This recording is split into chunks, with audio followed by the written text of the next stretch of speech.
In today's video, I'll be showing you how to create a server in Discord on your computer. So the first thing you need to do is boot up Discord and sign into your account.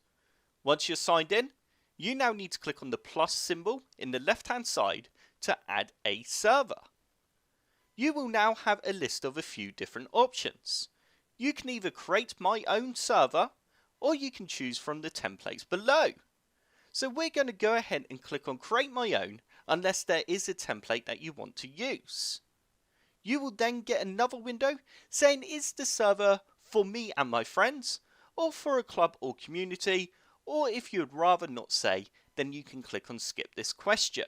So I'm going to click on for me and my friends.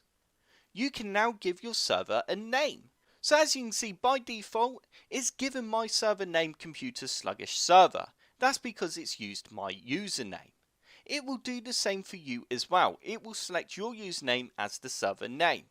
You can also give your server a cool icon if you want to as well by clicking on upload and then choosing the image you would like to use.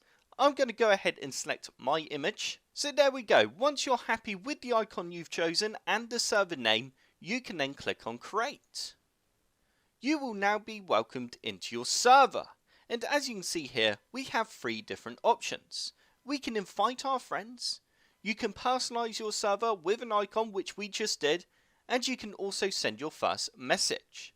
On the left hand side here, you can see we have our voice channels and we have our text channels. You can click on the plus symbol to add a text channel or a voice channel. I'm going to create a new voice channel and I'm going to call this test and then go create channel.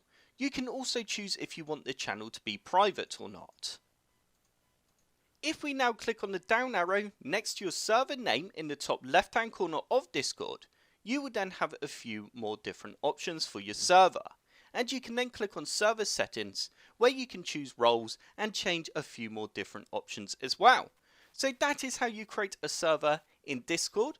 I hope this video helped you out and you enjoyed it. If it did, click the like button below and subscribe for more computer sluggish tutorials.